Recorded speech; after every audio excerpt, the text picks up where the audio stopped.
네, 다음으로 수익 방식에 의해서 가격을 구하는 내용을 공부해 볼 겁니다. 그래서 내용을 보자면 이런 개념입니다. 감정평가의 대상이 되는 부동산을 대상부동산이라고 얘기했습니다. 그럼 대상부동산이 딱 있는데 이번에는 감정평가사가 수요자 입장에서 가격을 구해보는 겁니다. 그러면 수요자는 곧 투자자라는 말씀을 드렸고 수요자는 뭘 목적으로 사는 겁니까, 여러분? 부동산을 수익을 목적으로 산답니다. 그래서 아무리 높게 지불하고 사도 자신이 누릴 수 있는 수익까지만 가격으로 지불하려 들 겁니다. 그래서 아무리 높게 지불해도 얼마까지만 지불하고 사겠다고 얘기를 하는데 이때 그 얼마까지 얼마가 바로 수익이라는 겁니다.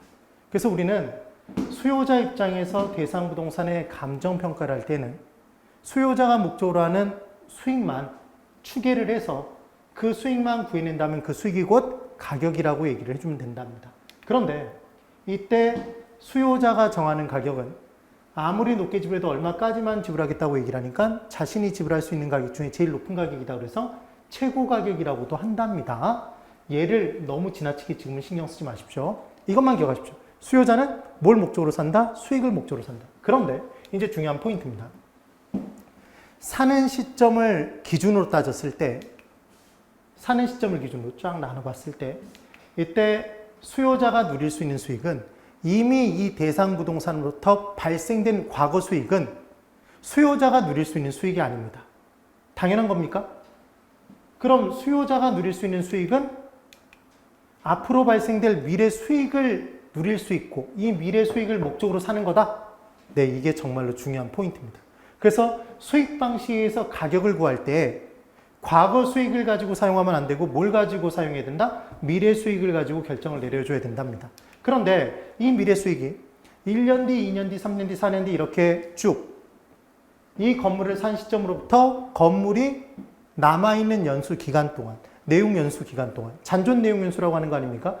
잔존 내용 연수 기간 동안 계속해서 발생할 거니까 앞으로 발생될 이 미래 수익을 추계해서 추정해서 계산한 다음에 얘는 미래 가치니까 뭐로 고쳐주면 현재 가치로 할인시켜주면 환원시켜주면 그게 곧 가격이 된답니다.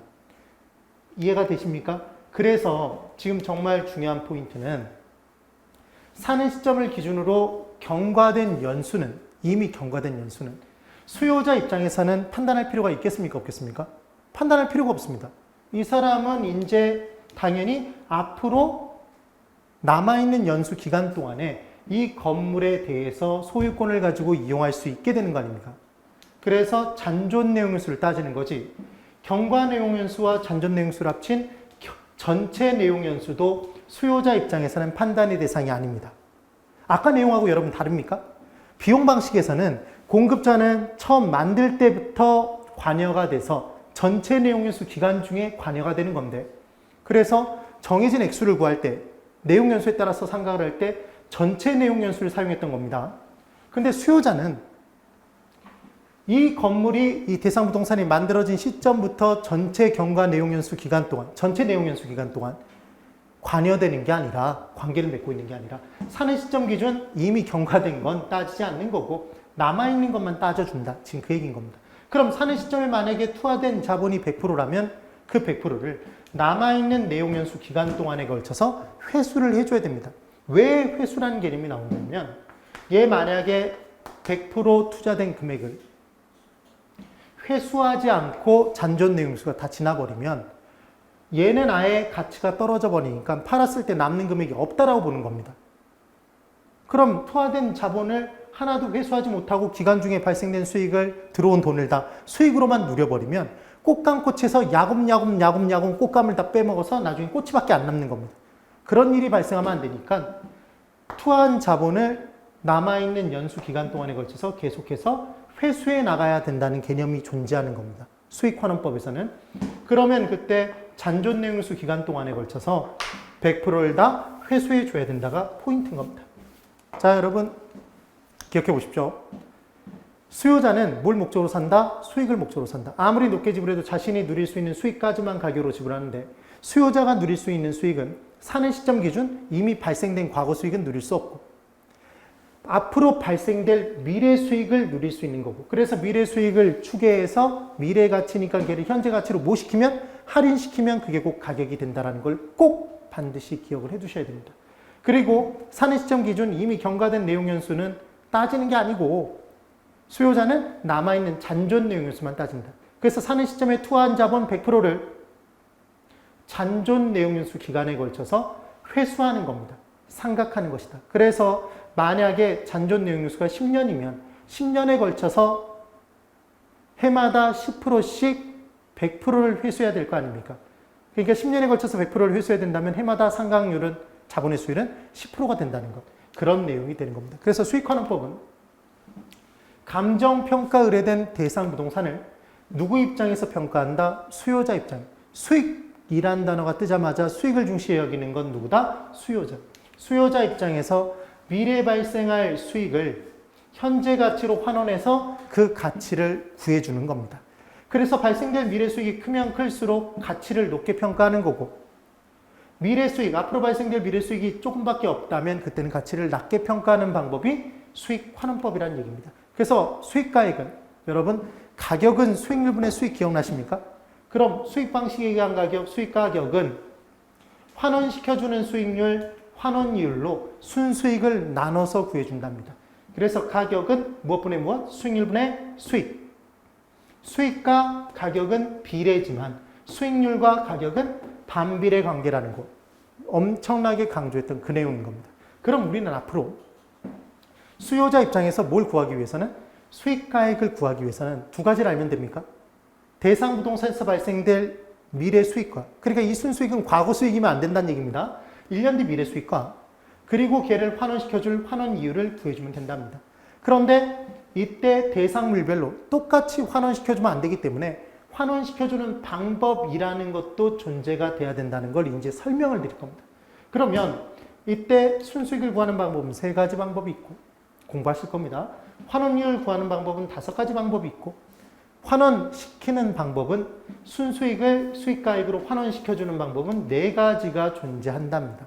그럼 이제 수익환원법에서 순수익을 구하는 방법 3가지를 이제 공부를 할 겁니다. 그래서 순수익의 성격은 우리가 투자론에서 공부한 조순전후 중에 순영업소득이랍니다. 그럼 순자가 붙으면 비용, 지출, 경비를 빼면 무조건 순자 붙인다고 했던 거 기억나십니까, 여러분? 금에서 불순물 뺀 게 뭐였습니까? 순금. 후추에서 불순물 뺀 게 순후추. 그래서 유효조소득, 유효총소득에서 영업 경비를 빼면 순영업소득이었던 것. 그래서 수익환원법에서 수익가액 구할 때 유효조소득 주고 영업경비 준 다음에 순영업소득 구하도록 만드는 문제를 냈었고, 또다시 나올 수도 있답니다. 조순전후 중에 순이다. 그리고 얘는 과거 수익이 아니라 사는 시점 기준 누릴 수 있는 미래 수익인 것이고, 어느 기간 동안에 발생하는 거다? 경과된 연수기간 동안에 이미 발생된 수익은 수요자가 못 누린다는 얘기했습니까? 못 누린다는 말씀을 드렸던 겁니다. 그래서 자녀내용 연수 기간 동안에 발생할 미래 수익이더라. 그 다음 구하는 방법은 대상 부동산에서 직접 뽑아내는 게 직접법, 유사한 부동산에서 뽑아내는 건 간접법이라고 얘기를 합니다. 별로 중요하지 않습니다. 3번째 나오는 방법이 뭐냐면 잔여법이라는 방법이 있는데, 얘는 토지잔여법이라는 게 있고 건물잔여법이라는 게 있답니다. 이 개념은 뭐냐면 이런 얘기입니다. 토지와 건물이 있습니다. 그럼 보통 우리 토지와 건물을 한꺼번에 사용합니까? 따로따로 사용합니까? 한꺼번에 사용합니다. 그래서 발생된 총수익이 얼마냐면, 이 총수익이 예를 들어 1,000만 원만큼 발생이 됐답니다. 발생이 됐다. 그런데 건물에서 발생된 수익이 정확히 만약에 건물 수익 부분이 300만 원이라는 걸 정확히 알고 있다면, 총 수익에서 뭘 빼면, 건물 수익을 빼면 토지 수익이 남겠습니까, 여러분? 얼마가 남는다? 700만 원. 이게 바로 토지 잔여법입니다. 그럼 지금 수익을 건물 수익과 토지 수익으로 배분해주고 있지 않습니까? 그래서 우리가 오늘 8주차에 공부한 1교시에서 뭘 공부했었냐면 가격제 원칙을 공부했었습니다. 그 가격제 원칙에서 수익 배분의 원칙이 있었던 거 기억나십니까? 생산하고 남는 게 있으면 배분해준다, 내부적으로. 그때 수익 배분의 원칙에서 나왔던 내용 중에 수익 분석법, 수익비법도 있었지만 잔여법도 있었지 않습니까? 잔여법도. 이 내용. 그러면 토지잔여법은 전체 수익에서 뭘 뺀다? 건물 수익을 빼서 구하는 겁니다. 그럼 건물잔여법은 전체 수익에서 뭘 빼면 구하겠다? 토지 수익을 빼서 구해줄 겁니다. 그럼 잔여법의 경우에는 당연히 남는 게 클 때 의미가 있지 남는 게 작을 때는 사용하면 의미가 없답니다. 그래서 순수익의 종류는 조순전후 중에 순이구나. 과거 수익이 아니구나. 미래 수익이구나. 그래서 얘 1년 전 과거 수익을 사용한다 그러면 X가 됩니다. 1년 뒤 미래 수익을 가지고 사용하더라. 그래서 수익 배분의 원칙과 관련이 있답니다. 그리고 환원이율을 구하는 방법은 얘는 총 5가지 방법이 있는데 이 5가지 방법의 내용들을 쭉 한번 정리를 해둬야 됩니다. 그래서 첫 번째, 시장 추출법이라는 게 있습니다. 얘는 말 그대로 시장에서 추출해내는 방법입니다. 또는 시장 조사법이라고도 표현합니다. 그때 감정평가의 대상이 되는 부동산과 비슷한 유사한 부동산을 먼저 찾아내는 겁니다. 그래서 이 유사한 부동산으로부터 직접적으로 뽑아내는데 봤더니 이 유사 부동산에 1년 동안에 임대 수입이 예를 들어 1,000만 원만큼이 발생이 됐답니다. 1,000만 원. 그리고 임대 수입이 1,000만 원이 발생이 됐고 얘 만약에 실제 거래 가격이 1억의 거래가 됐다면 지금 이 유사 부동산의 수익률은 얼마 투자해서 1억 투자해서 수익이 1,000만 원 발생한 거 아닙니까? 그럼 얘는 수익률이 얼마가 나온다? 10%로 계산이 될 겁니다. 이렇게 적용이 되면 유사한 부동산의 수익률이 얼마니까 10%니까 대상 부동산의 수익률도 10%를 적용하면 돼. 이렇게 구하는 방법이랍니다. 그럴싸하지 않습니까? 그래서 가장 많이 사용되고 가장 쉽게 구할 수 있는 방법이 시장 추출법이더라는 겁니다. 그런데 이때 치명적인 단점은 지금 사용했던 임대 수입 1,000만 원 발생했다는 건 과거 수익이지 않습니까? 우리는 뭘 환원시켜야 된다? 미래 수익. 과거 수익을 사용한다는 게 가장 단점이라는 겁니다. 그 다음 두 번째는 요소 구성법이라는 방법이 있는데 이 요소 구성법은 우리가 투자론에서 공부했던 수익률, 투자 결정치에 사용하는 수익률은 딱 2가지밖에 없었습니다. 기대 수익률과 요구 수익률. 그래서 투자자가 최소한대로 요구하는 수익률보다 크거나 같으면 투자한다. 기억나셔야 됩니다. 그때 요구 수익률은 시간에 대한 대가, 무위험률에 위험에 대한 대가, 위험할증률 더해서 구했던 거 기억나셔야 됩니다. 그래서 이 요소 구성법이라는 게 요구 수익률과 성격이 같다라고 생각하시면 됩니다.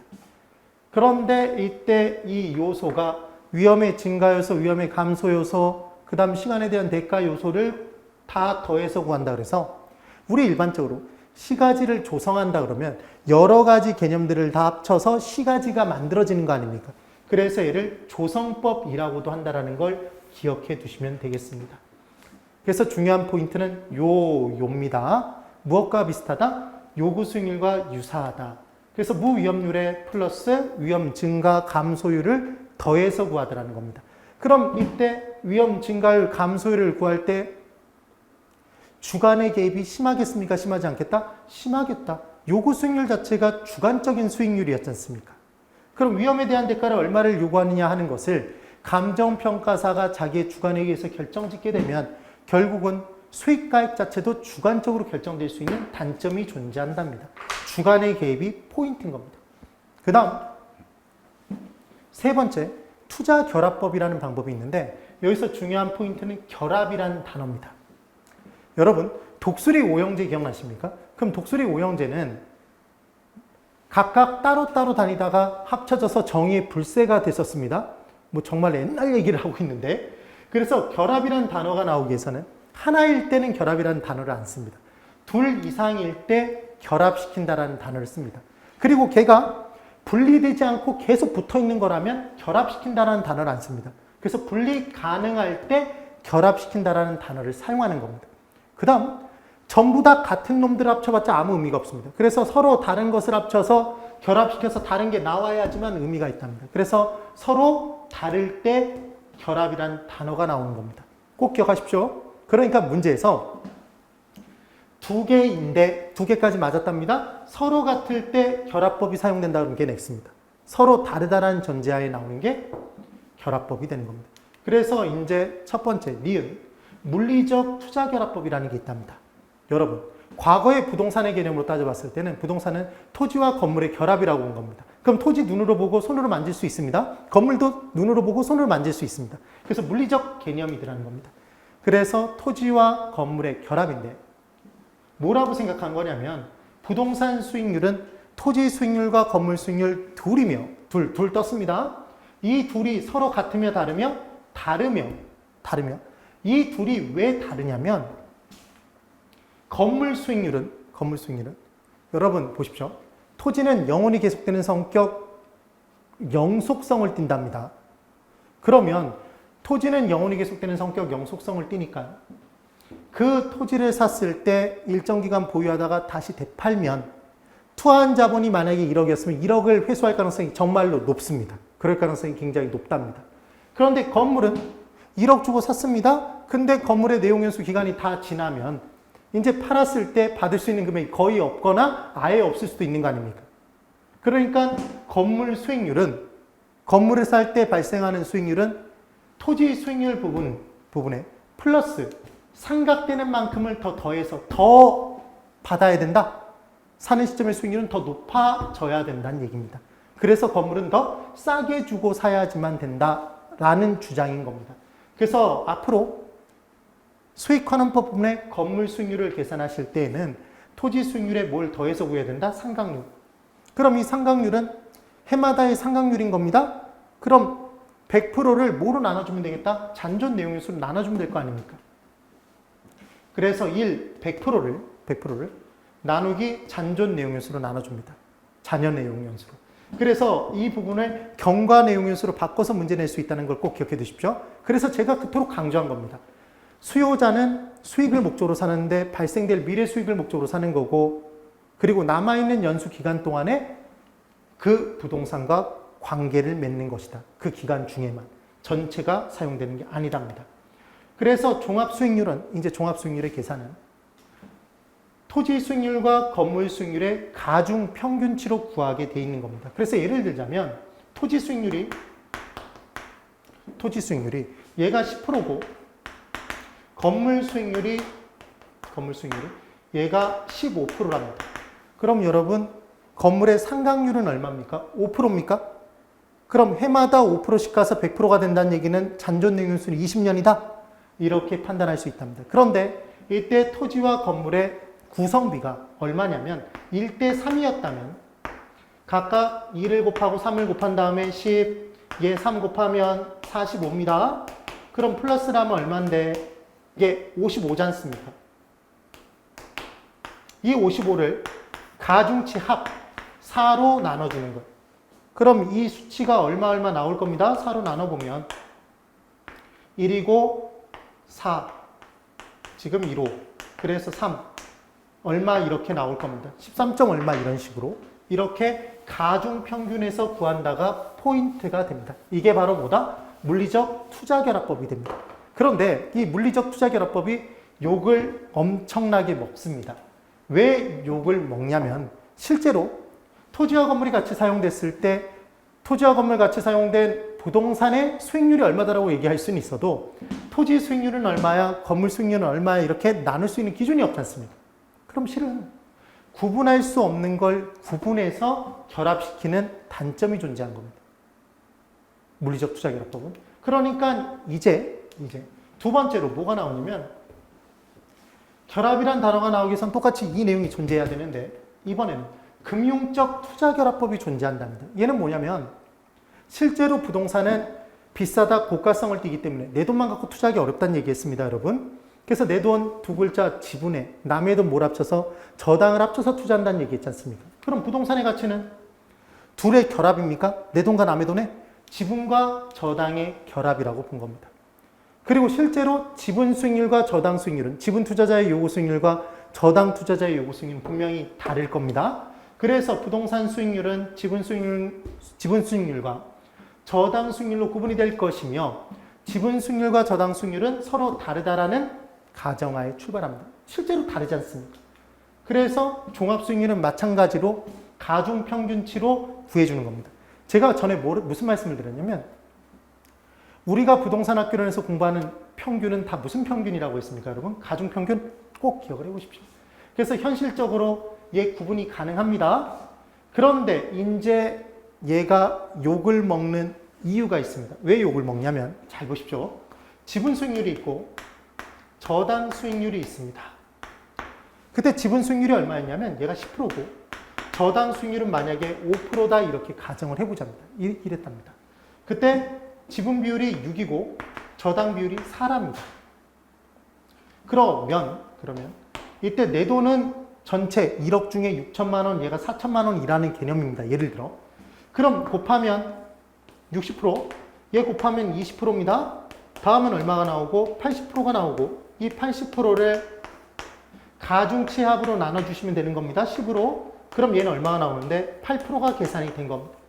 얘가 각각의 개별 환원율이 지분 환원율, 저당 환원율 10%, 5% 그 비율이 6대 4일 때 종합 환원율은 8%가 나왔다 이렇게 되는 겁니다.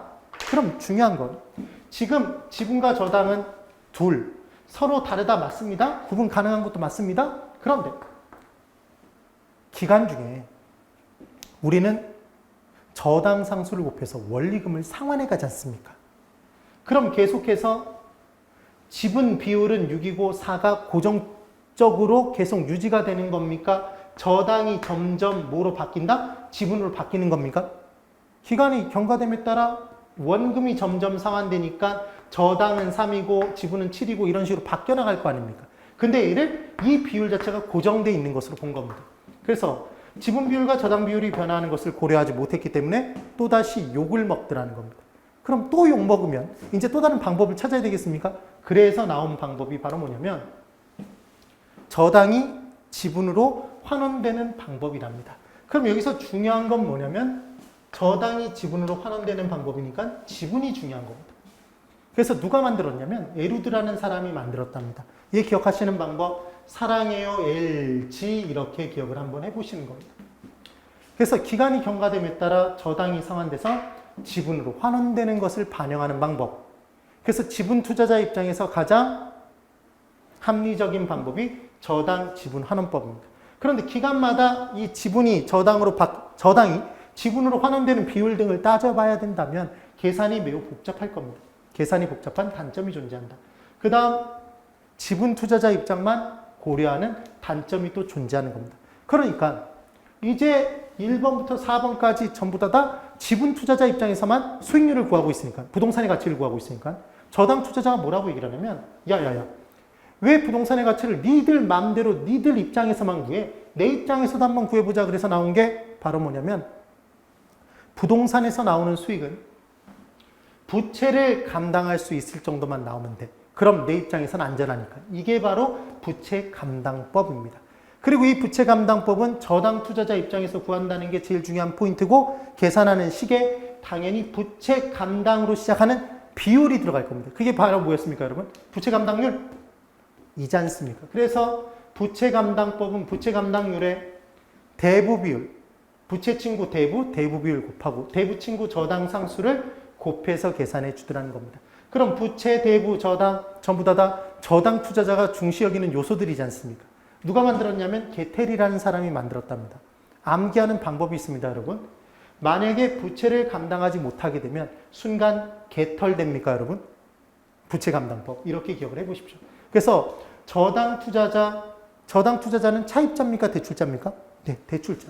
대출자 입장에서 계산하는 방법이더라. 그러면 당연히 부채 감당법에 의해서 환원율을 구하는 건 지금 순수익을 환원율로 나눠서 환원시켜서 수익가액을 구하는데 그 환원율을 계산하는 방법들에 대해서 공부하고 있는 겁니다. 그럼 저당이 잡을 때에는 저당 투자자 입장에서 구하는 부채 감당법 사용하면 안 될 거 아닙니까? 적합하지 않다라고 얘기를 하는 겁니다. 그러니까 당연히 저당 투자자 입장에서 구하는 부채 감당법은 저당이 클 때 사용을 해줘야 된다는 얘기입니다. 그래서 외우는 방법은 부채를 감당하지 못하면 개털이 된다 이렇게 기억해 두시고 5가지 방법 중에 성격이 딱 하나만 다릅니다. 부채 감당법만. 그래서 기억하는 방법. 여러분 독수리 오형제라는 만화 영화 보셨습니까, 여러분? 제가 독수리 오형제를 많이 사용할 겁니다. 그럼 독수리 오형제에 충격적인 진실이 있었습니다. 그닥 충격적이진 않지만 오형제라고 했는데 알고 봤더니 오남매지 않습니까? 3호가 백조, 여자였다. 그래서 독수리 오형제 중에 성격이 다른 게 하나가 있답니다. 그리하여 환원율을 구하는 방법 5가지 방법 중에 성격이 다른 게 딱 하나가 있는데 그게 바로 다 지분 투자자 입장에서 구하는데 부채감당법만 저당 투자자 입장에서 계산이 된다라는 걸 기억을 해 두십시오. 그래서 지금 환원율을 구하는 방법까지도 한번 설명을 드려본 겁니다. 그리고 이제 환원 방법에 대해서 공부를 해볼 텐데 여러분 이제 환원 방법에 몇 가지가 있냐면 4가지가 있다라고 얘기를 하는 겁니다. 그럼 마찬가지입니다. 아까 복성시평가법, 원가법에서 감가수정 방법, 연수수명법에 의한 감가 방법이 내용연수에 의한 방법, 연수수명법에 의한 방법이 3가지 있었던 거 기억나십니까? 정액법, 정률법, 상환기금법. 건물은 거의 비슷하게 균등상각법인 정액법으로 차량 기계 장비 딱 올라타자마자 중고 같이 확 떨어지고 그 다음부터 서서히 초기의 상가격이 제일 큰 정률법 그 다음 광산은 광산 이렇게 얘기했었습니다. 그러면 이제 환원 방법이 그냥 순수익을 환원율로 나눠서 구하는 방법만 있으면 안 되고 4가지가 존재해야 되는 이유는 미래수익이 1년 뒤 미래수익은 똑같지만 전체 미래수익이 다른 대상물이 4가지가 존재하는 겁니까? 예, 4가지가. 그래서 이제 환원 방법이 4가지가 존재가 되는 겁니다. 그래서 첫 번째, 직접법이라는 방법이 있고 직선법이라는 방법, 연금법, 상환기금법이라는 걸 공부를 해보실 겁니다. 그래서 대상이 각각 이 환원 방법들의 대상물이 뭔가 봤더니 직접법은 토지가 그 대상물이 된답니다, 여러분. 토지가. 그럼 토지는 삼각자산입니까? 여러분 비삼각자산입니까? 비삼각자산이지 않습니까? 얘는. 그럼 건물은 삼각자산이다, 비삼각자산이다? 얘는 삼각자산이 되는 거고. 그럼 이 둘의 차이를 이제 비교해 보자면 잘 보십시오. 토지에서 발생된 미래수익은 비삼각자산이니까 1년 뒤 미래수익이 만약에 1,000만 원이라면 그 1,000만 원이 계속해서 발생됩니까? 그러니까 미래수익이 크다? 그런데 건물의 미래수익 같은 경우는 1년 뒤 1,000만 원의 수익이어도 건물이 점점 닳아 없어짐에 따라 발생될 미래수익이 점점 줄어들다가 더 이상 발생되지 않을 때가 오겠다? 그렇습니까, 여러분? 그러면 1년 뒤 미래 순수익이 1,000만 원, 1,000만 원 똑같은 토지 건물이어도 이 전체 미래 수익은 다르니까 토지와 건물은 뭘 더 높게 평가해 줘야 된다? 미래 수익이 뭐가 더 크니까 토지가 크니까 토지의 수익가액을 더 높게 평가해 줘야 되고 그럼 반대로 얘기해 보면 건물의 수익가액은 더 낮게 평가해 줘야 됩니까? 뭐 되는 만큼? 상각되는 만큼 낮게 평가하더라. 그래서 수익률 부분에 뭘 더해서 환원시킨다? 상각률을. 근데 건물은 거의 비슷하게 균등하게 삼각되니까 얘를 쌓아보면 직선이 된답니다. 그래서 직선법이라고 표현하는 겁니다. 여기서 중요한 포인트, 직접법과 직선법까지는 계산 문제가 나올 수 있기 때문에 꼭 한번 정리를 해보셔야 되는데 건물의 수익가액을 구할 때는 길을 쓰고 건물이 뭐 되니까 삼각되니까 해마다의 상각률을 계산해 줘야 됩니다. 중요한 포인트는 잔존 내용연수 기간 중에 100%를 삼각하는 것이다. 그 얘기입니다. 그럼 이번엔 어장이 있답니다, 여러분. 그럼 이제 어장을 한번 보면 어장에서 어업권이 있습니다. 어업권. 그럼 어업권은 물고기 잡을 수 있는 권리입니다. 달아 없어집니까? 달아 없어지지 않습니까? 달아 없어지지 않습니다. 비삼각자산입니다. 근데 어장에서 물고기 잡는 기구 구는 달아 없어집니까? 예, 삼각자산입니다. 그럼 어장은 비삼각자산과 삼각자산의 결합으로 구성되어 있는 자산인 겁니다. 그럼 미래수익이 똑같이 1,000만 원이 발생되고 있다면 건물과 어장이 어장 부분에서는 비삼각자산에서 발생되는 수익은 계속 발생, 삼각자산에서 발생되는 수익은 더 이상 발생되지 않을 때가 올 거 아닙니까? 줄어들다가. 그러면 이제 어장과 건물의 경우에 미래수익을 보면 어장 부분이 미래수익이 비삼각자산에서 계속 발생되는 수익만큼 더 클 것이다. 그럼 우리는 수익환원법에 의해서 1년 뒤 미래수익이 똑같은 어장과 건물이 있을 때 뭐의 전체 수익이 더 크므로 어장의 전체 수익이 더 클 것이므로 미래 발생될 전체 수익이 더 클 것이므로 수익가액을 어장을 더 높게 평가해 줘야 된다? 이해가 되셨습니까? 지금 그 얘기인 겁니다. 그런데 이제 잘 보십시오. 광산도 있답니다. 광산. 그럼 광산에서 광물을 채취할 수 있는 권리, 광업권은 권리이기 때문에 역시 달아 없어지지 않습니다. 비상각자산. 근데 광산에서도 광물을 채굴하는 기계 장비는, 채굴 장비는 달아 없어집니다. 삼각자산입니다. 그럼 지금 광산도 비삼각자산과 삼각자산의 결합이라는 공통점이 있는 겁니다. 뭐와 똑같이? 어장과 똑같이. 그럼 이때 비삼각자산에서 발생되는 수익은 계속 발생, 삼각자산은 더 이상 발생되지 않을 때가 오는 건데, 만약에 광산과 어장의 미래 수익이 똑같다면 이 둘을 굳이 나눠서 다른 방법으로 환원시킬 필요가 없을 거 아닙니까, 여러분? 그럼 미래 수익이 뭐가 더 클지를 따져봐야 되는데, 얘를 구분하는 포인트가 정확하게 있는 겁니다. 이 내용이 제일 이 부분에서는 중요한 겁니다. 그래서 어장하고 광산을 비교해보면, 여러분 보십시오. 어장에서 물고기를 잡고 있습니다. 그때 물고기를 잡다가 물고기의 씨를 말리지 않는 이상 물고기를 계속 잡을 수 있습니까, 여러분? 그럼 어장은 고갈되지 않는 자산인 겁니다. 그런데 광산에서, 이게 구리광산이라고 예를 들어보겠습니다. 구리광산에서 구리를 이제 계속해서 캐나가고 있었습니다. 그래서 결정적인 순간에 암구리와 수구리를 조금 남겨두면 이때 또 구리를 낳습니까? 그때 이 구리가 어쭈구리다? 아니지 않습니까? 그러니까 광산은 고갈된다, 고갈되지 않는다? 고갈된다가 포인트인 겁니다. 그럼 고갈되지 않는 어장에서 발생되는 미래 수익이 고갈되는 광산에서 발생되는 미래 수익보다는 클 것이다? 이렇게 될 겁니다. 이해가 되셔야 됩니다. 그래서 토지, 건물, 광산, 어장, 광산은 1년 뒤 발생될 미래 수익이 1,000만 원 똑같더라도 전체 미래 수익은 다른 대상물들이므로 똑같은 방법으로 환원시키면 된다, 안 된다? 안 된다. 그래서 수익가액을 다르게 평가해 줘야 된답니다. 그래서 환원 방법이 몇 가지가 존재한다? 4가지가 존재하는 겁니다. 찍찍, 연상 4가지가. 그럼 이제 상각 여부를 따져보면 토지는 당연히 비상각자산이니까 보유 기간 중에, 잔존 내용연수 기간 중에 상각한다는 개념 자체가 없습니다. 그럼 건물은 상각자산이니까 상각합니다. 잔존 내용연수 기간 동안에 상각을 해주고 그만큼 자본을 미리 회수해 놔야 되는 겁니다. 상각되는 만큼을. 그럼 연금법에서 상각되는 자산 부분에서는 다시 상각되는 만큼을 자본 회수해 놔야 됩니다. 광산도 마찬가지 상각자산에서 상각되는 부분만큼을 자본을 회수해 놓습니다. 그럼 중요한 포인트는 투자 기간 중에 만약에 자본이 회수된 금액이 있다면 그 금액을 여러분 그냥 갖고 있겠습니까? 재투자하겠습니까? 재투자를 해줘야 될 거 아닙니까? 그래서 이제 재투자의 개념이 있는데 회수된 금액의 재투자의 개념이, 아예 토지는 회수를 안 하니까 재투자의 개념이 없을 것이고, 건물은 직접법에서는 상각되는 자산만큼 회수된 금액이 있는데 얘를 재투자를 안 합니다. 재투자를 안 하는 방법이고, 연금법과 상환금법은 재투자를 이제 둘 다 하는데 각각 재투자되는 대상물이 다른 겁니다.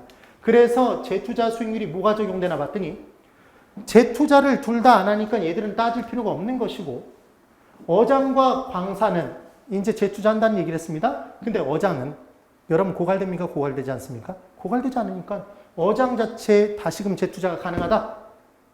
네, 그래서 얘는 어장의 수익률로 재투자하는 겁니다.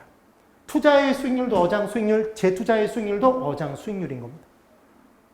그런데 광산은 투자를 광산의 수익률로 하고 있었습니다. 근데 상각자산에서 상각된 만큼을 자본을 회수했는데 걔를 재투자할 때 광산에 재투자하려고 봤더니 광산은 고갈되지 않습니까? 그러니까 광산 자체에는 재투자가 불가능하니까 안전하게 회수하는 수익률, 무위험률로 안전하게 쌓아가는 이율, 축적 이율로 재투자를 한답니다. 이 축적 이율의 또 다른 표현은 무위험률인 겁니다. 그러면 이제 수익률의 종류를 따져보면 당연히 토지는 토지 수익률로 투자하고 끝나는 겁니다. 건물 수익률로 투자하고 끝나는 겁니다. 그런데 연금법에서는 투자의 수익률, 어장 수익률, 재투자의 수익률도 어장 수익률이니까 어장 수익률이라는 한 가지 종류로만 수익률이 존재합니다. 얘도 물론 한 가지인 겁니다. 근데 굳이 한 가지라고 두 가지라고 따질 필요가 없는 게 얘는 재투자의 개념이 없으니까. 그런데 이제 상환기금법, 광산은 투자의 수익률은 광산 수익률인데 광산이 고갈됨에 따라 광산 부분에 재투자 못하니까 재투자 수익률은 축적이율로. 그러니까 투자 수익률, 광산 수익률, 재투자 수익률, 축적이율. 두 가지 종류의 수익률이 존재하게 되는 겁니다. 그래서 여러분, 네 가지 환원 방법 중에 이 직선법, 연금법, 상환금법, 토지 빼고 건물, 광산, 어장 광산은 삼각자산 부분이 포함되어 있습니까? 네, 그러니까 자본의 수의 개념이 있는 것들이더라. 그래서 매물이 매직, 삼각자산이 포함된 물건의 수익가격의 크기수는 고갈되지 않는 뭐가 제일 크고 어장, 고갈되는 광산, 그 다음 삼각자산으로만 구성된 건물의 순서가 되더라. 되십니까? 그래서 연금법, 어장, 그 다음 광산, 상환기금법, 그 다음 직선법은 건물, 삼각자산. 그 순서로 된답니다. 그러면 수익가격의 크기수과 수익률, 환원이율의 크기수는 반비례? 가격과 수익률은 반비례니까. 삼각자산이 포함된 물건의 환원율의 크기순을 물어보면 얘 연상직이라고 외우지 마시고 직산형 이렇게 바꿔서 외우지 말고 얘만 연상직을 기억하시고 얘는 바뀐다로만 기억을 해두십시오. 되시겠습니까? 그래서 기억하시는 방법, 우리 옷 같은 거 붙이는 거 찍찍이지 않습니까? 그래서 찍찍이를 연상한다 이렇게 기억합니다. 왜 이렇게 기억하냐면 환원 방법은 직접법, 간접법, 연금법, 상환금법이 있다 그러면 훅 빠져들 가능성이 있답니다. 왜? 우리는 직접법이 있으면 간접법을 대답하기 쉽기 때문에. 그래서 얘는 직선법, 직접법, 직선법, 연금법, 상환금법. 제가 선창tem이 후창tem입니다. 찍찍연상. 네. 그 다음 두 번째. 직접법은 비삼각자산인 겁니다. 토지는 비삼각자산, 비읍, 직접. 그래서 비읍, 직접법으로 들어가시면 되고, 건물은 삼각자산입니다. 시옷, 직선법. 기억해 주시면 되고. 그리고 연원은 어디에서 잡습니까? 어장에서. 연금법. 그리고 광산은 상환기금법. 어떻게 기억하겠습니까? 광산, 상환기금법으로 기억을 해 두십시오. 그럼 찍찍연상의 개념을 기억을 해 보실 수가 있는 겁니다. 그럼 수익환원법의 계산 문제를 한번 보면 대상 물건이 있습니다. 1년 전 과거 유효조소득이 7,500만 원, 영업경비가 2천만 원인 대상 건물이랍니다. 1년 뒤 미래 유효조소득 7천만 원, 영업경비는 2천만 원으로 줬답니다. 그럼 얘를 딱 보자마자 이렇게 둘을 다 준 이유가 있겠구나. 눈치를 채셔야 됩니다. 그 다음 자본 수익률은 5%로 줬답니다. 자본의 수익률은 기본적으로 5%다.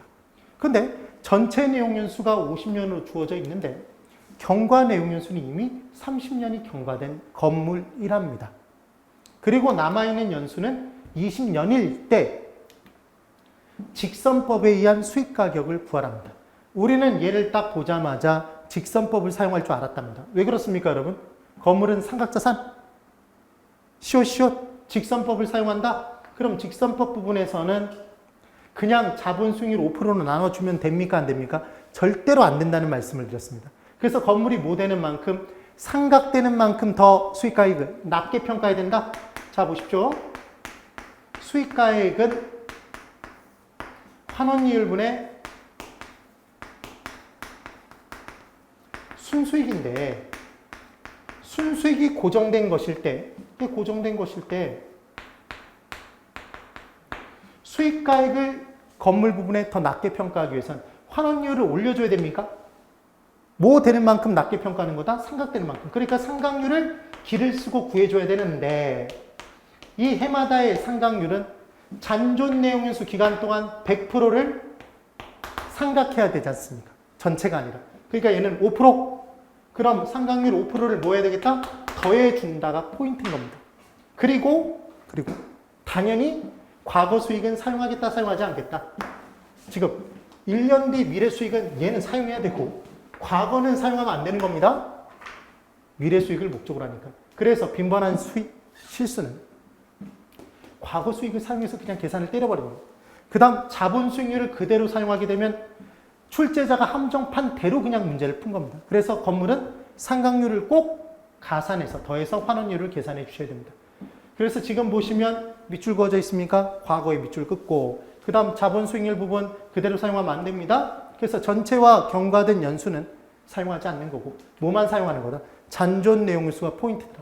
그래서 잔존 내용연수 기간 동안에 뭘 계산해 줘야 된다. 지금 상각률을 계산해 줘야 됩니다. 그래서 100%를 20년으로 나누면 해마다의 상각률은 5%, 그 5%를 더해서 나눠주셔야 됩니다. 그리하여 이제 계산을 정확하게 해보면 수익환원법의 계산 문제는 수익가액은 환원율로 순수익을 구해서 나눠서 구하는 겁니다. 그때 순수익은 유효조소득에서 뭘 빼서 구한다? 영업경비, 조순전후 중에 순이니까. 그래서 7천만 원에서 2천만 원 빼서 얼마를 구해낸 것이다? 5천만 원 구해낸 거고, 아까 그 문제에서 환원율은 자본수익률에 뭘 더해서 구한다? 자본회수율. 상각되는 만큼 미리 자본을 회수해 놔야지만 양도시 자본회수 되는 금액과 합쳐서 전체 자본 금액이 회수되는 겁니다. 그래서 자본회수율, 상각률만큼 더해서 구하는데 이때 건물이니까 직선법을 적용하는 겁니다. 건물이기 때문에 자본회수율을 더해주는 거다. 그럼 5%에 5%를 더해주면 얘 10%가 돼서 5천만 원을 10% 0.1로 나눠주면 이 얼마가 나온다? 5억. 그래서 수익가액은 5억이 된답니다. 제가 이렇게 자세히 설명드린 이유는 계산 문제가 나왔었고 또 나올 수 충분히 있답니다. 나올 가능성이 있다. 그럼 이제 거래사례 비교법이 뭔지에 대해서 간략하게 설명을 드려볼 겁니다. 거래사례 비교법은 뭐냐면 감정평가 의뢰된 대상 부동산이 있으면 감정평가사가 길을 쓰고 찾는 겁니다. 얘랑 똑같은 놈을 사실은. 그래서 똑같은 부동산이 거래된 사례가 만약에 기준 시점에 감정평가의 시점에 만약 있다면 지금 바로 10억에 거래가 됐다면 너도 10억 이렇게 평가하는 방식입니다. 그런데 시장에서 대상 부동산과 똑같은 부동산이 거래된 사례를 찾는 건 여러분 쉽겠습니까? 어렵겠습니까? 어려울 겁니다. 그러면 똑같은 부동산을 못 찾았다면 이때 뭔가 다른 부분들을 비교해서 똑같은 부동산, 대상 부동산 가격으로 고쳐주는 방법이 필요할 거 아닙니까? 그래서 거래사례 비교법은 어디에서 비교하는 거다? 시장에서. 그래서 얘는 시장 방식이라는 겁니다. 그리하여 감정평가의 대상이 되는 부동산과 비슷한 부동산이 거래된 사례가 있는지를 찾아서 그 사례 부동산 가액에 만약에 대상 부동산과 똑같으면 그대로 갖다 쓰고 다르면 뭐 하냐면 특별한 사정이 있었다면 이 가액에 특별한 사정이 있었다면 사정이 없는 상태로 보완하고 수정해주고 사정 보정치를 곱해주고 시점이 달랐다면 시점 수정치를 곱해주고 지역 요인이 다르다면 그때는 지역 요인 비교치를 곱해주고 개별적으로 만약에 더 우세 열세한 게 있다면 개별 요인 비교치를 곱해주고 면적이 다르면 면적 비교치를 곱해줘서 대상 부동산 가액으로 고치는 게 이게 거래사례 비교법이랍니다. 그럼 우리는 이 부분을 정확히 알아줘야 될 거 아닙니까? 그럼 얘를 고치는 방법이 뭐냐면 지금 두 개의 부동산이 있는 겁니다. 사례 부동산과 대상 부동산. 그럼 감정평가를 통해서 우리가 구하고자 하는 부동산은 감정평가 의뢰된 대상 부동산 가액이지 않습니까? 그럼 우리는 알고 싶은 걸 어디로 올리게 돼 있다? 분자로 올리게 돼 있습니다. 그래서 대상 부동산의 내용이 분자로 올라오고 그럼 사례 부동산은 당연히 분모가 되고 처음 출발은 100%부터 출발합니다. 100% 지워질 거니까 100. 그래서 우세하면 더하고 열세하면 뺀다. 그래서 플러스 마이너스 알파 플러스 마이너스 베타 이렇게 조정을 해주면 된답니다. 그래서 중요한 건 여러분 부대찌개 있습니까? 그 부대찌개 면을 기억하지 마시고 사시찌개 면을 기억해 두시는 겁니다. 그래서 암기 방법은 무슨 찌개? 사시찌개 면을 넣어주시는 겁니다. 사시찌개 끓여주고 배가 고프면 면발도 집어넣는다. 그리고 알고 싶은 건 대상 부동산 가액이므로 어디로 올린다? 분자로. 대상 부동산. 그 다음 사례 부동산은 분모로 들어가 주는 겁니다. 처음 출발은 몇 프로부터? 100%부터 시작하더라. 이 내용 기억해 두십시오. 그래서 거래사례 비교법의 계산 문제도 나올 수 있는데 연습을 해보면 대상 부동산이 사례 부동산보다 10% 열세하답니다. 여러분 대상 부동산 100%입니다. 대상 부동산이 10% 열세합니다. 그럼 100% 기준으로 10% 열세해지면 마이너스 10%라고 얘기해야 됩니까? 90%가 이제 된 겁니까? 90%입니다. 그럼 대상 부동산이 90%가 된 것이다. 되십니까? 대상 부동산 어디로 들어간다? 분자로. 그러니까 90이 분자, 그럼 분모에는 100이 들어갑니다. 이번엔 사례 부동산이 대상 부동산보다 20% 우세하답니다.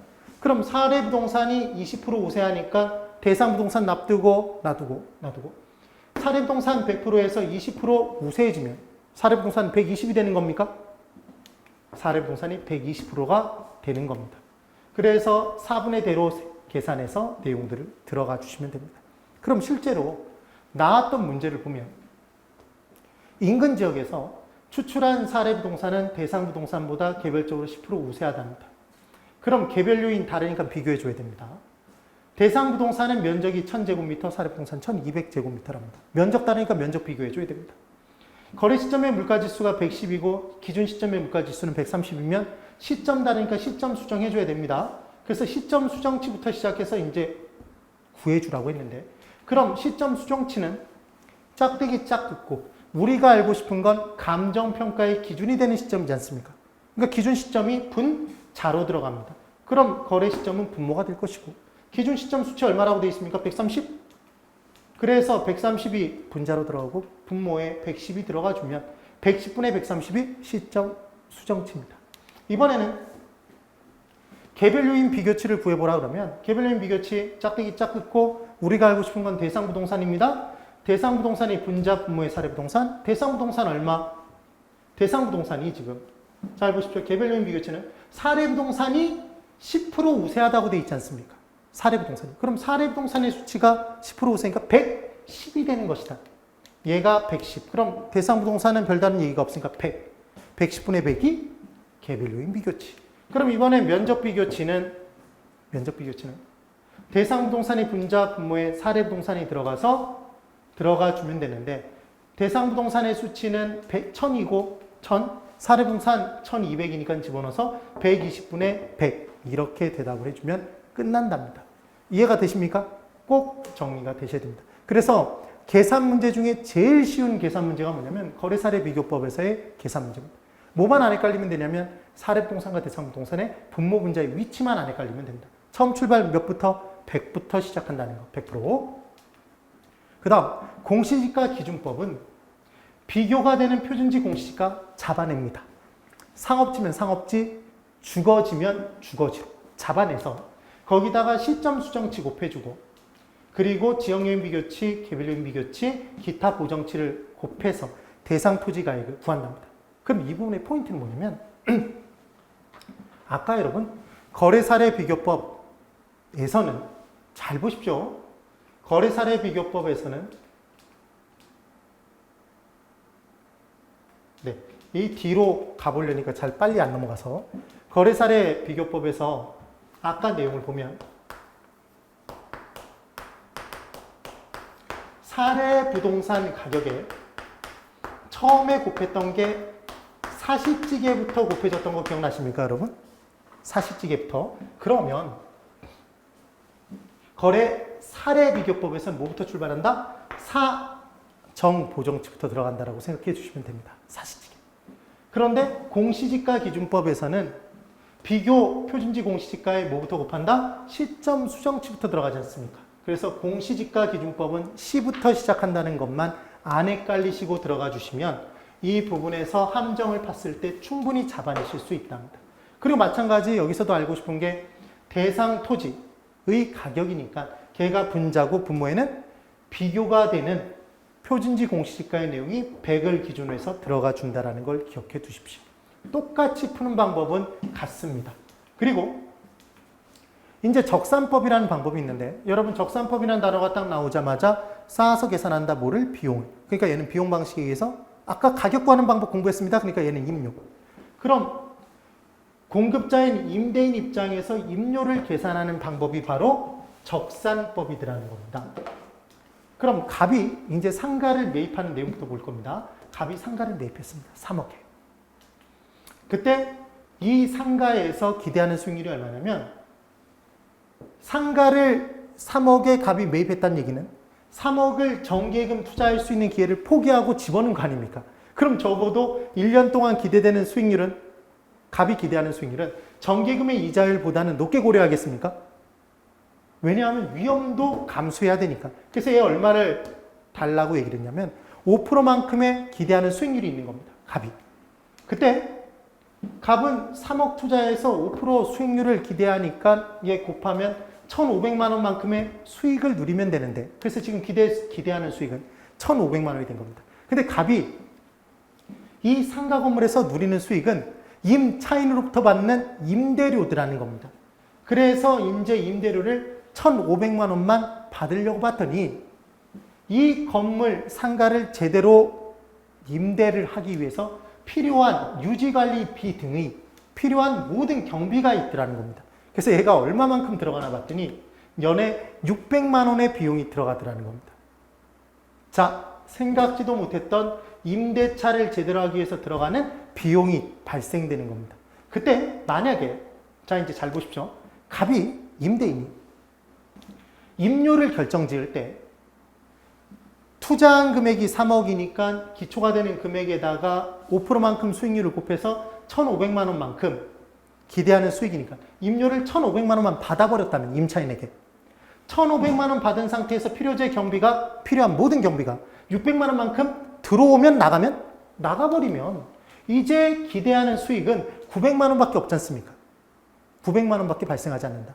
그럼 900만 원을 수익을 발생됐는데 3억 투자해서 발생한 거니까 기대 이율이 얘는 3%밖에 발생되지 않습니다. 그럼 문제다 문제가 아니다? 각 임대인 입장에서 문제지 않습니까? 그럼 지금 생각지도 못했던 비용이 발생된다면 이 비용만큼을 떠넘기고 싶겠다? 누구에게 떠넘기고 싶겠습니까? 만만한 게 임차인이다? 그래서 있는 사람인 임대인이 더하겠습니까? 더해서 뭘 더해서? 필요재 경비를 더해서 아예 2,100만 원을 임료로 받아버리면 얼마가 나가고도 필요재 경비 600만 원이 나가고도 기대 수익 1,500만 원을 달성할 수 있게 되고 기대 수익률, 기대율 5%를 달성할 수 있게 되더라는 겁니다. 이해가 되십니까? 그래서 임대인 입장에서 임료를 계산할 때에는 1번의 방법으로 가는 게 아니라 2번의 방법으로 필요재 경비만큼을 모아서 더해서 계산을 해주더라는 겁니다. 그래서 기억하시는 방법, 임대인과 임차인 중에 있는 사람이 누굽니까? 실제 돈이 있는 사람이 임대인이다. 그래서 있는 사람이 더한다라고 기억해 보십시오.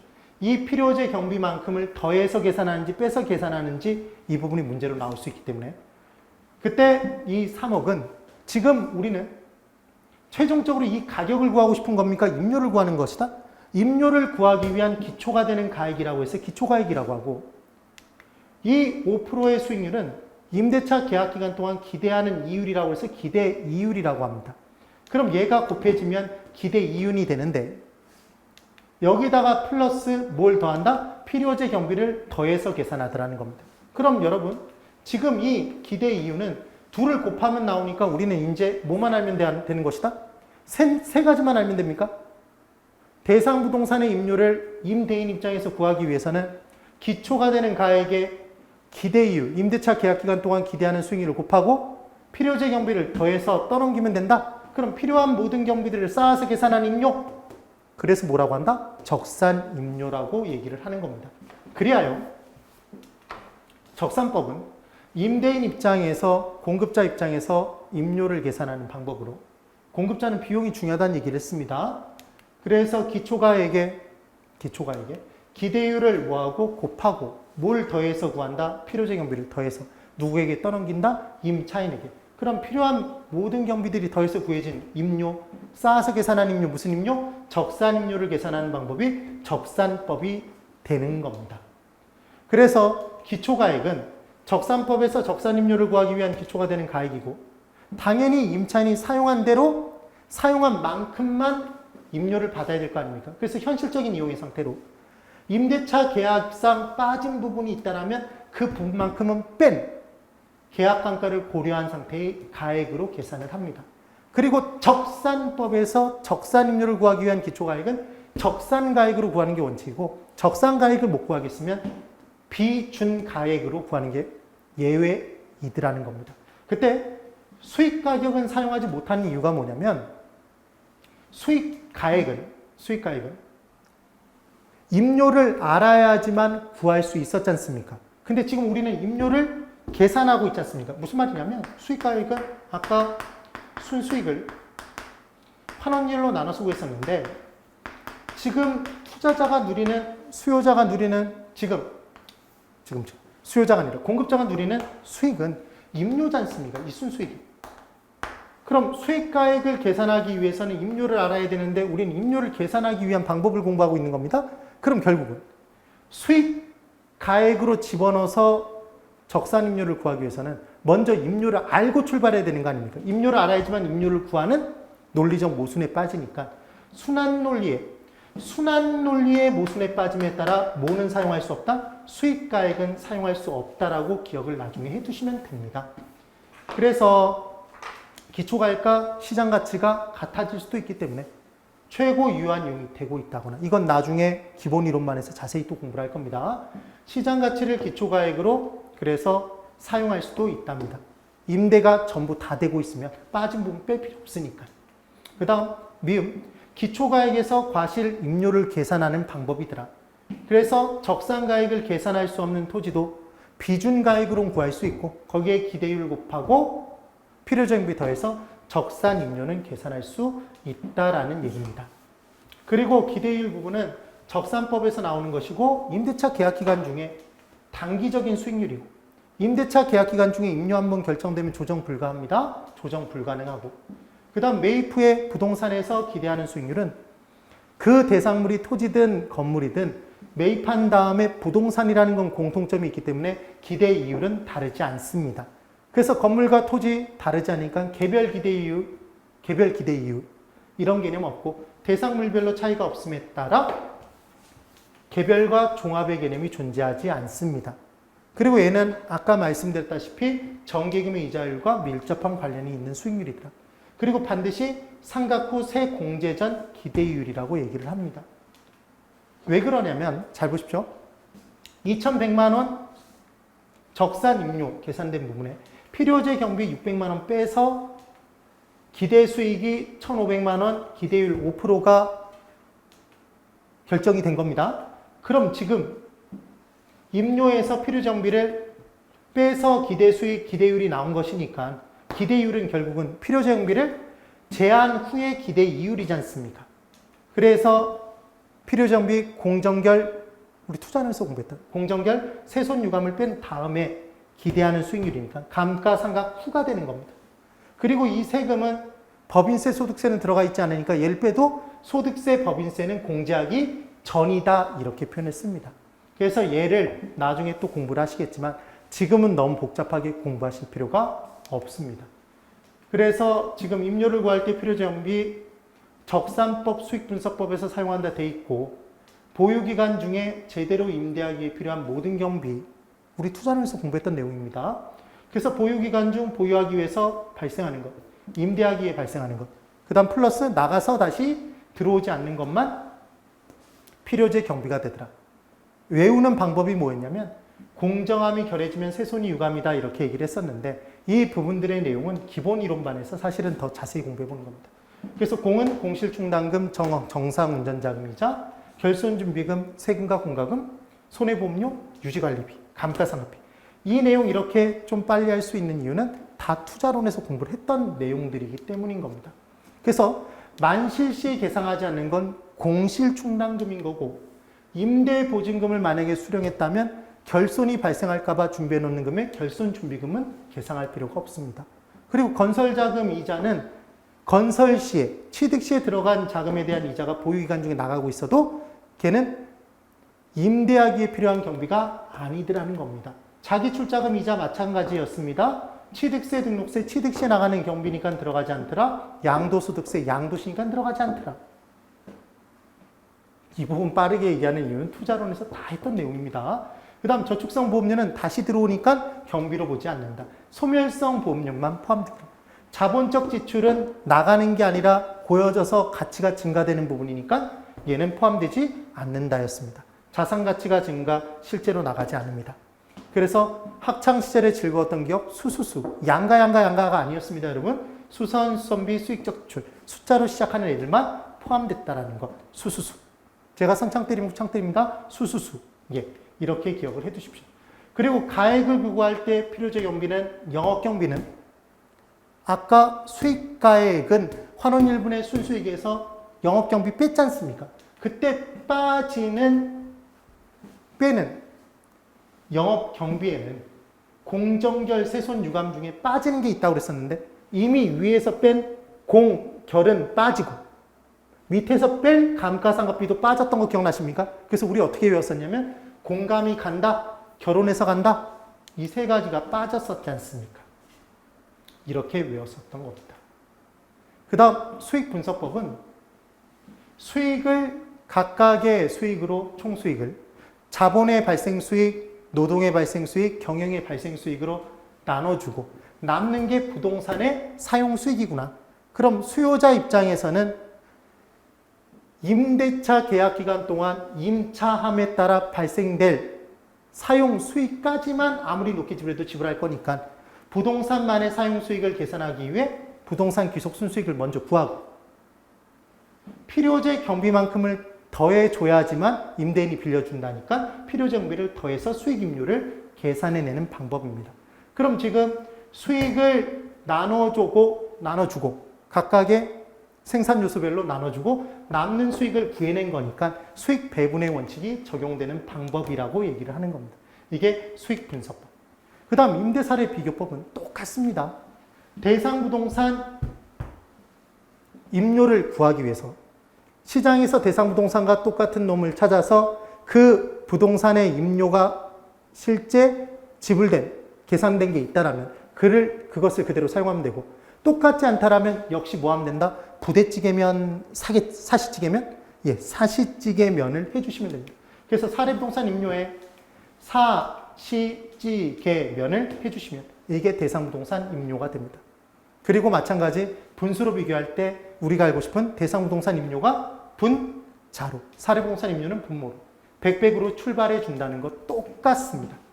그때 다른 점이 하나가 있는데 알고 싶은 것 대상부동산 임료, 얘 분자, 얘는 분모, 처음 출발 100%부터 출발입니다. 그런데 이런 경우가 있습니다.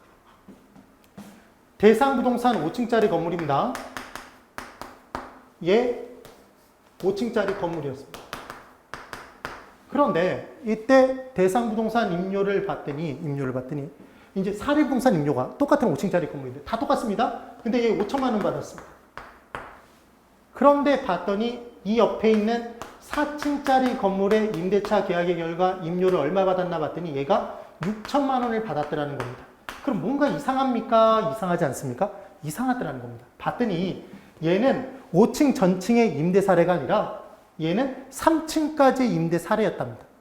그럼 3층까지의 임료가 5천이니까 너 5층 전층도 임료는 5천만 원만 받아라 이러면 안 되지 않습니까? 그러니까 당연히 임대차 계약 조건의 유사성이 사례부동산의 조건에 포함될 수밖에 없는 겁니다. 이 내용 정도를 기억을 해 주십시오.